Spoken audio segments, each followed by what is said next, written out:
नमस्कार विद्यार्थी मित्रांनो, मी संतोष बोड्डेवार आपलं स्वागत करीत आहे विद्या कोचिंग क्लासेसमध्ये. तर आज आपण एकमान पद्धत ह्यावर नेहमीच स्पर्धा परीक्षेत प्रश्न येत असतो, त्यावर आधारित आपण काही प्रश्न पाहणार आहोत. तर पहिला प्रश्न येते 84 रुपयांना 6 पेन मिळतात, तर 1.5 डझन पेनीची एकूण किंमत किती आहे? असा प्रश्न करताना आपल्याला काय करायचं, रुपये आणि पेनी असे दोन वेगवेगळे कॉलम बनवून ठेवायचे आहे. आता रुपयाच्या खाली रुपये लिहायचे, पेनीच्या खाली पेनी लिहायचे. 84 रुपयाला 6 पेनी मिळतात आपल्याला. 84 रुपयाला 6 पेनी, तर 1.5 डझन. 1.5 डझन म्हणजे काय राहणार, 1 डझन म्हणजे 12 असतात आणि 1.5 डझन मध्ये किती राहतात, तर अजून 6. 1.5 डझन म्हणजे 1.5 डझन. ठीक आहे. जर भरपूर जणांना माहिती नसतं तर 1.5 न गुणाकार करा, तर इथे 6 मिळवले 18 येतात. ठीक आहे, गुणाकार केला तर किती, ते 18. मग 1.5 डझन पेनीची किंमत आपल्याला काढायची, तर मग काय करावं लागेल, आपल्याला पेनी दिल्या तर पेनीच्या खाली हे लिहायचं. ठीक आहे, जर रुपये दिले तर आपण रुपयाच्या खाली आपण ती लिहिली असतं. प्रश्न पहा कसा विचारतात. एक तर 500 रुपयामध्ये किती पेनी भेटणार किंवा 480 रुपयामध्ये किती पेनी भेटणार. तर रुपये दिले, पेनी काढायला सांगितलं तर रुपयाच्या खाली रुपये लिहायचे, पेनी ब्लँक करायचा. आता आपल्याला इथे दिले 1.5 डझन पेनीची म्हणजे एकूण 18 पेनीची किंमत विचारली. 1.5 डझन म्हणजे 18 पेनीची आपल्याला किंमत विचारली. मग या पेनीच्या खाली पेनी लिहायची आणि रुपयाच्या खाली आपल्याला काय करायचं आहे, काहीच नाही लिहायचं. ठीक आहे, मग काय करायचं, आपण इथे काहीतरी व्हॅल्यू घेऊ. ठीक आहे, तर ABCD असा काहीतरी व्हॅल्यू घ्यायची. ए घेतली, तुम्ही कोणतीही व्हॅल्यू घेऊ शकता. मग आता कॅल्क्युलेशन करायचे. कॅल्क्युलेशन करायची पद्धत फार सोपी आहे. कॅल्क्युलेशन झालं की तुम्हाला उत्तर ऑटोमॅटिकली मिळेल. कॅल्क्युलेशन कसे करायचे पहा. ठीक आहे, कॅल्क्युलेशन नेहमी पहिले तिरकस कॅल्क्युलेशन करताना आपल्याला नेहमी ह्या साईडला कॅल्क्युलेशन करायचे. त्याच्या मागे भरपूर लॉजिक असतात, तर बाकीचे प्रश्न चुकू नये नेहमी असा आपला. त्यामुळे नेहमी असे आपले कॅल्क्युलेशन करायचे. म्हणजे 84 गुणिले 18 करायचे. 84 गुणिले 18 बरोबर. नंतर उरलेल्या दोघांचा गुणाकार करायचा, 6 गुणिले 1. ठीक आहे, काय केलं मी, पहिले असा गुणाकार केला, नंतर असा केला. क्रॉस मल्टिप्लाय म्हणतो याला इंग्लिश मध्ये, तिरकस गुणाकार त्याला मराठीमध्ये म्हणतो. आता हे गुणाकाराचे आपल्याला इकडे न्यायचे. ठीक आहे, भागाकाराला, गुणाकाराचे भागाकाराला. 84 गुणिले 18 भागिले 6. आता 6 ने 18 ला भागला तर 6 1 6, 6 3 18. उरलं किती, 84 गुणिले 3 उरले. ए बरोबर 84 गुणिले 3 म्हणजे 84 गुणिले 3, 4 त्रिक 12, हाताला 1, 24 आणि 1 25, 252.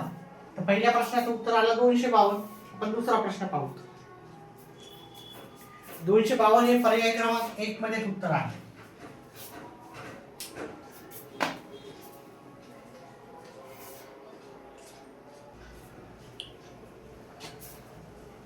पुढचा प्रश्न आपला आहे, 15 मिनिटात 8 पाने वाचून होतात, तर 1.25 तासात किती पाने वाचून होतील? हा पण प्रश्न अतिशय सोपा आहे. याच्यानंतर थोडेसे पातळी आपण अवघड बनवू. ठीक आहे, तर 8 मिनिटात आता आपल्याला काय करायचं, इकडं मिनिट लिहायचं एका साईडला, इथं पाने लिहायचं. ठीक आहे, तुम्ही पाने इकडे लिहू शकता, मिनिटे तिकडे लिहिलं तरी काही हरकत नाही. ठीक आहे, मिनिटे एका साईडला लिहिलं आणि पाने एका साईडला लिहिलेलं आहे. आता काय करायचं, मिनिटाच्या खाली मिनिटं लिहायचे, पानाच्या खाली पानं लिहायचे. 15 मिनिटात 8 पानं, 15 मिनिटात 8 पानं. आता आपल्याला पुढे जायचं, तर पावणे 2 तास. पावणे 2 तास म्हणजे किती, पावणे 2 तास म्हणजे 1 तास 45 मिनिटे. आता हे माहिती पाहिजे विद्यार्थ्यांचा.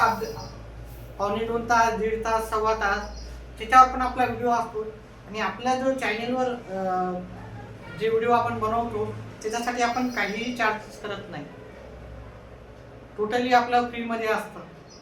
त्यामुळे आपल्या चॅनेलला सबस्क्राईब करा, म्हणजे जेणेकरून आपले व्हिडिओ जेव्हा येतील तेव्हा नक्कीच तुम्हाला ते तुमच्यापर्यंत पोहोचतील आणि तुम्हाला अभ्यासामध्ये थोडीशी मदत नक्कीच त्याच्यामधून होऊन जाईल. चला पुढचं आपण घेऊ.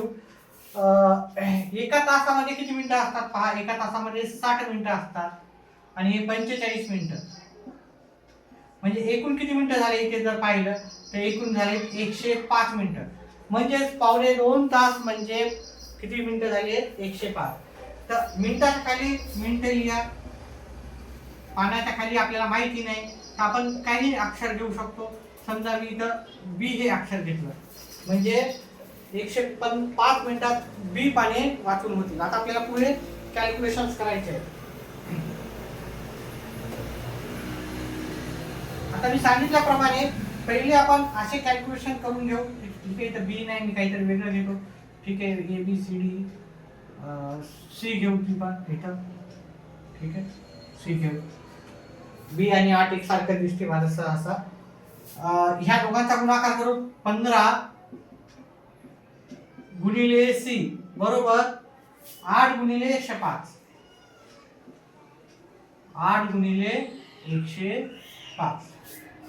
पहिले असा गुणाकार करा, नंतर उरलेले याचा गुणाकार करून टाकायचा क्रॉस मल्टिप्लाय. आता काय करायचं, हे गुणाकाराचा इकडे भागाकारला नाही.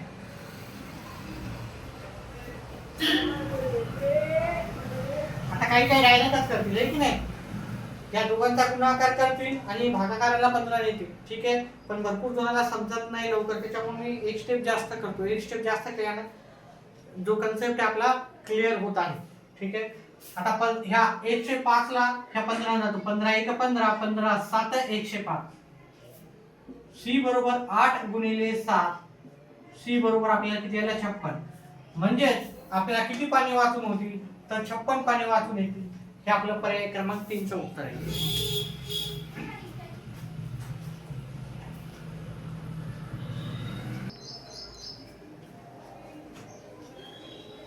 आपला पुढचा तिसरा प्रश्न आपण असा घेतलेला आहे. प्रत्येक मुलाला 8 वह्या वाटल्या तर 1.5 ग्रॉस वह्या किती मुलांना वाटता येईल. पहा, वेगवेगळ्या प्रश्न एकमान पद्धतीवर मी घेण्याचा प्रयत्न करतोय. प्रत्येक व्हिडिओ जास्त मोठा नसणार आहे, छोटीच राहणार आहे. व्हिडिओ जर प्रश्नाचे उत्तर कळत असेल तर नक्कीच व्हिडिओला लाईक करत जा, कमेंट करत जा आणि चॅनलला सबस्क्राईब करा. आधी सांगितल्याप्रमाणे आपलं हे चॅनल एकूण म्हणजे फ्री मध्ये आहे. असं वाटू नये किंवा फ्रीची गोष्ट ला काही व्हॅल्यू नसते, असं करू नका.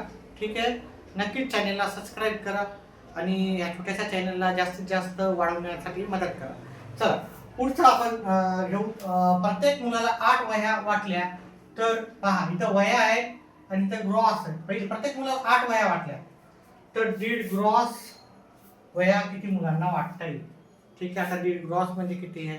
आता हाचा प्रश्न भरपूर वेळेस येतो आपल्याला, पण माहिती नसतं आणि अतिशय सोपे प्रश्न राहतात हे, पण आपल्याला माहिती नसतं त्याच्यामुळे आपलं काय होतं उत्तरच चुकतं.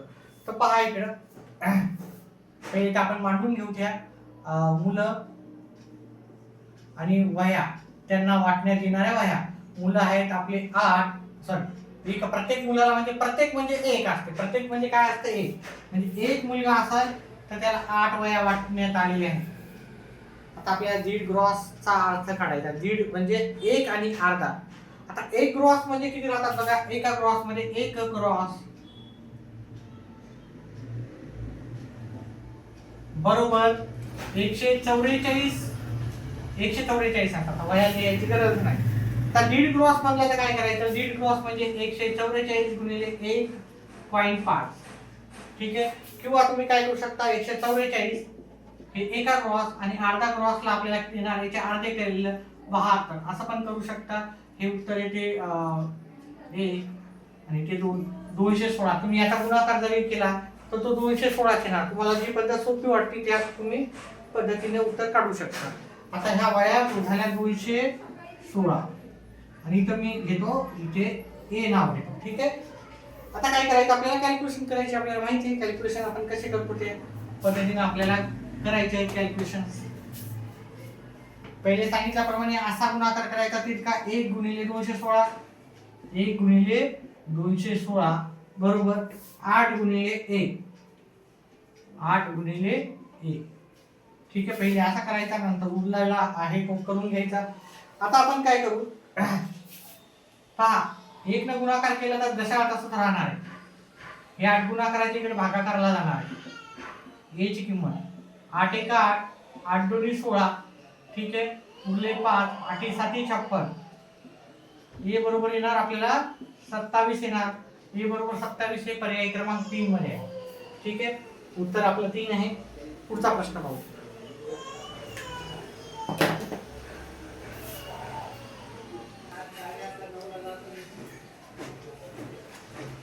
पुढचा प्रश्न आहे आपला, 7 पुस्तकाची किंमत 105 आहे, तर अशा 15 पुस्तकाची किंमत किती आहे आपल्याला विचारलेला आहे. अतिशय सोपा असा प्रश्न आहे. 7 पुस्तके लिहायचे इथं आणि इथं किंमत, पुस्तके 7 आहे, किंमत आहे 105. 7 पुस्तके 105, तर असे 15 पुस्तक आहेत, तर त्याची किंमत आपल्याला माहिती नाही. आपण त्याची किंमत आपण a ठरवली. मग आपला क्रॉस मल्टिप्लाय करायचा. ठीक आहे, तिरका गुणाकार 7 गुणिले 1 बरोबर 105 गुणिले 15.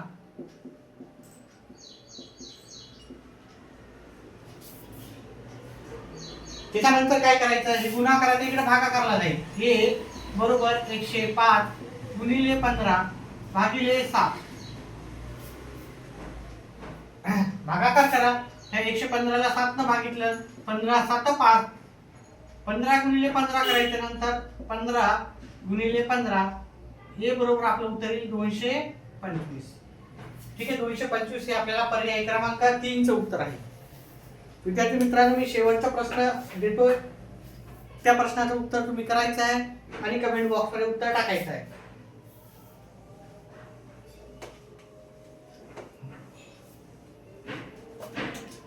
5 पुस्तकाची किंमत 105 आहे, तर अशा 25 पुस्तकाची किंमत आपल्याला सांगायची आहे. उत्तर आलं तर उत्तर कमेंट बॉक्स मध्ये टाका.